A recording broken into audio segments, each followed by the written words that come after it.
Winding your way down on Baker Street, lighting your head and dead on your feet. Well, another crazy day. You'll drink the night away and forget about it. Item number 6, approval of the monthly human capital management report. Good afternoon, Dr. Johnson, Dr. Green, the ladies and gentlemen of the board. Before you, you have the human capital report for April 2016. We hired 35 new contracted employees, 33 of which were teachers. For non-contracted employees, we hired 148. We had 120 resignations. Of that, we did have some teacher resignations. 70%, however, of those teacher resignations were for death, illness, moving, and family responsibilities, so they had to leave. We terminated one person, and we didn't hire anyone at the status related to a board member or the superintendent or a cabinet member or director level or above. Appended to the report is the posted teacher vacancy report as of April 18, 2016. And Dr. Johnson, as we mentioned at one of the previous board meetings, that this number would go up, and so this is the reflection of that number going up. We did, however, have a very successful job fair on this past Saturday, and we had 950 attendees to that job fair, and we offered 119 and a half jobs. We offered 172 jobs on Saturday, so that number would go down to 119 and a half for our vacancy report for April 18, 2016. It is our request that, barring any concerns, that this report would move to the consent agenda for this evening's meeting. Thank you, Dr. Brown. Is there any discussion? We have Dr. Marley, followed by Mrs. Turner. Good evening, good afternoon, Dr. Brown. Of the 172 offers that we made, how many were certificated? All of them were certificated, yes, ma'am. Okay, okay. So what are we looking at? Other areas? Do we have numbers for other areas? Those are not certificated employees. Are we doing anything in those areas? Paraprofessionals and the like? And actually, we did have some paraprofessionals who were there who were in the process of their certification, so we did allow them to come through and interview for jobs, and so we're going to work with them to get them in. I actually spent some time speaking with some of our paraprofessionals and some of our substitutes as well, who are certificated, to get them full-time jobs working with us, yes. Throughout the year, we did have some other avenues by which we were able to hire some non-certificated employees who are, of course, non-contracted employees, so we're moving in that direction. I'm happy to report that in the next school year and the summer, we're going to be doing some different things as it relates to recruitment and retention, not only for teachers, but for employees, all employees of DeKalb County School District. Yes, ma'am. now, and I think, Dr. Green, you and I had talked about this because I was interested in people in the community. The TAP program is still moving strong. What are we doing to try to recruit people, some of the best, the brightest? Not that we don't already have some of the best and the brightest already working, but what are we doing to invite some of those other best and brightest to maybe go through the TAP program in order to be able to make sure that we're actually a part of that grooming process, to get them in a position and that we can see them through as they complete the education, and the encouragement for them to be able to be in education. Right. So I can tell you something that we're going to do in the next school year, in the next cycle of recruiting for the next school year, is that we are going to work with the top 10 colleges of education from across the country and do early offers so that we get them before they even graduate. I spent some time speaking to deans of colleges of education, as well as deans of colleges of science, because some people don't realize that they want to teach until they're in their senior year in their biology majors, and so we can take them through the TAP program to get them in and get them on board. So if they want to teach and they just happen to realize towards the end of their time that I'm a biology major and I really want to teach, instead of being something else, or being a chemist, and we can get them in and get them on board with that. So that's being very proactive. It's vanguard for school districts. They typically don't do that, but I'm glad to say that we're going to do it and make it happen. One last question, and a comment in the last question, because Teach of America has been doing that for quite some time, and it just behooves me to understand why districts have not taken upon that same penchant to be able to say, well, we're going to be able to look at people who might not have the credentials as far as certification, and they're coming in, but they do have that degree. Can we groom them and get them there? The last question is, there's been a lot of writings, and even in AJC, but then I got my Crisis magazine over the weekend, and there was a story about the lack of males, and especially especially males of color, where children are not seeing males who look like them. And I think that males in education, and I mentioned the young male teacher, the kindergarten teacher that was over at Tony that used to be the trash collector and always wanted to work, and the principal worked with him, and now he's teaching over there. What are we doing to begin to try to recruit males? And I think a lot of what's happening today is that many of our children who might not have a father at home, but if they can have a male figure somewhere, especially in the school, that they can actually look up to. I was talking to my daughter where my grandson is at school, and the whole school, they're only females. Nothing wrong with females, but most certainly it would be great to be able to have schools where children are seeing males performing in roles such as teachers, and they're not just athletes, and that they see that education is important. So do we have anything that we're beginning to look at, if not now, shortly in the future, that we can begin to look at recruiting males, especially males of color, so that our children would have some role models, some people to be able to see and say that nothing is wrong with education? Absolutely. We visit the top historically black colleges and universities from across the country, and we strategically, of course, look for males to come and work. I'll be honest, a shameless plug, at the job fair on Saturday, I was identifying males of color and asking them, what do you want to teach? Well, let me take you to the school. So I talked to the principals in advance and found out what they needed, found males of color, and partnered them. And glad to say that a lot of them walked out with offers on Saturday. So I think we're moving in the right direction.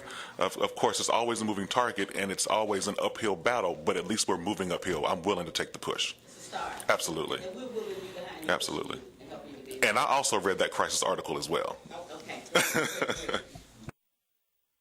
Right. Mrs. Turner? Mr. McMahon? Thank you, Chair. And just a coattail on the male empowerment story. Saturday, May 7th, right? It's our male empowerment conference. Yeah, MBK all the way, right? Yeah. So if it's all right, I plan on attending. And from that conference and with our leadership, the empowerment begins. And so thank you, and thank you. And everybody come. It's going to be fantastic. Thank you. Miller Grove High School. Thank you. No additional questions or comments? Question. Okay, go ahead. Are we allowed to actively recruit by race or age or gender? I was just curious. So when there is a shortage necessarily identified, we don't necessarily say in our job postings we want black males of color. Yeah, we might get in trouble with that. Beg pardon? We might get in trouble with that. Oh, yes, and I don't like to wear stripes, so we definitely won't be doing that. But what we can do is, right, and when we see that, however, when we have an open job fair that's open to everyone and it is inclusive of anyone who wants to come, if I know that we have a shortage in our schools, we have a shortage in the nation, there's research to prove that, and I see someone who is a black male or an Asian male or anyone, and I know that we have that shortage and they want to come work for us, absolutely, I'll be more than happy to speak with them and say, what can I do for you? I actually offered a black male who is graduating from Georgia State University in May, who is a student teacher, a product of DeKalb. He graduated from Stevenson High School, and he walked through the office. He was talking to somebody else, saw me. He ran behind me and said, sir, you look important. What can I, he said, sir, you look important. I said, I'm really not, but what can I do for you? And he said, I'm a product of DeKalb, graduated from Stevenson, graduating from Georgia State, and I want to teach science and math, and I'm already student teaching. I said, come in my office. I interviewed him on the spot. And I told him, do you want a job? He said yes. I told him to come to the job fair so that he can actually partner with some of the principals. And he walked out of there on Saturday with a job. So I didn't necessarily say I want a black male to come and work in our schools. But if I see you, of course, I'm going to reach out to you. Understood. Products of DeKalb are always excellent employees. Thank you. Absolutely. Yeah, and we have some great products of DeKalb. Just want to say, Mr. Jesser, one of the things that we want to do is just make sure that we have a diverse pool of talent of people. We have diverse, because we have a diverse population, so we want to make sure that our teaching staff, administrative staff, is reflective of the students that we're reaching out to, so we're not just going out there stopping, tapping people based on the color, but we have to be realistic.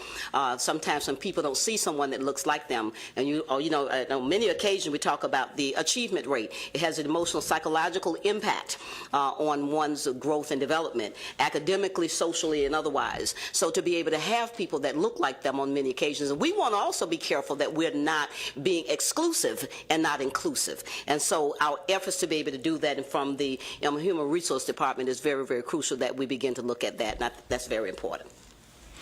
Thank you all. Agreed. And I just want to make sure we're doing that for all the races, because I would imagine we might be low on Latinos and everybody else, and we're not just recruiting black people. No one ever said that we were just recruiting black people. I don't think the word black came up that we're doing that. The bottom line comes back down to it. If you have the credentials and you're worthy of doing it, the same as someone credit worthy will get the house, get the car, supposedly. The bottom line is, Mr. Jesser, wherever you go, people know whether you're black, white, green, Latino, whoever you are. We are going after people who are great, good, who are good from good to better to best. I don't care what color they are. So to sit here and say that we're just looking for black people, if they happen to be black and they're best, we want them. If they happen to be green and they're good, we want them. The bottom line is, can they be able to do what we need to have done and get it done? We're not saying to go in one particular area. So we have to be careful again of the things that we're espousing, the things that we're saying. We want Latinos, we want Asians, we want everybody, because we have children. We look at over in Clarkson, over 160-some different languages, 160-some different countries. Those people need to have people that look like them too, and that can talk like them. It makes a difference. The whole bottom line comes down to, no matter where you are, what color you are, what's going to help us to be successful. When I was a teacher, I had a rainbow of kids. And they didn't look at it. We're the only ones get caught up with that. I look at the best, the brightest, and the boldest, and who can come and do what needs to be done. But nobody's out there saying, no one ever said that. And I think that we have to be careful that we don't excuse some things and say it, and that's not what was said, but make sure that we do it in the right vein. What do we want? We want well-educated children. We want children who are holistically, we want to be able to reach the total child. And whatever we have to do by any means necessary. Martin Luther King said, when a fire is raging, the fire truck doesn't stop at the red light, it doesn't stop at the stop sign. It runs through it. Right now, we have a crisis in America. And when we begin to look at it, who's dying, who's not getting through, we need to look at that crisis and say education is at the bottom and the base of everything that comes about. I don't care what color they are, let's get them. Yeah, I completely agree with that. But you had started with black males, so that's where I was going with that. So Okay, thank you for clarifying that. Final two comments Just will be assure the Dr. Green and followed by Mrs. Turner, and that will conclude our conversation on this item. I just call on us to assure I want to assure this community and assure this board that DeKalb County School District is an equal opportunity employer, and that we are keenly aware of where our shortages are, and we are aggressively recruiting wherever those shortages may be. And as Dr. Morley said, regardless of race, creed, or ethnicity, our focus will be on addressing, create the balance that reflects our population and recognizing where our shortages are and shoring up those shortages wherever they may be. Mrs. Turner? I just want to say I want to caution you, Mr. Jester, that you are not insensitive and disrespectful. We do recognize where we live, as Dr. Green has said, what our challenges are, but I do believe that we have empowered Dr. Brown to do his job with the consideration of what we need. I don't believe that Dr. Brown would do anything different from what has been done 30 years ago. In other words, they went out with a desire to fill positions, and sometimes skewed a certain way. I believe we're in a better position now than we have ever been, where consideration is given to all mankind who bring credentials to the table. I like men involved in schools, qualified and credentialed men. Dr. Morley, from what I understood, was saying men of color would be good. Men of color as well, just men who are qualified and credentialed to be an example in front of our children who need that model. And so I want to thank you for a job well done. I think you're moving in the right direction. I think that Dr. Green is giving a consensus to what is going on. I trust that leadership. I think every time we get together, we have to come to the same consensus. Do we trust? I don't believe that these men would get us in trouble with looking for just black men. I believe these men have an awesome awareness that their responsibility is to educate children and to put the right people in front of them who are credentialed. Is there any opposition to placing this item on the consent agenda for this evening? Hearing none, this item will be placed on the consent agenda for this evening. Our next item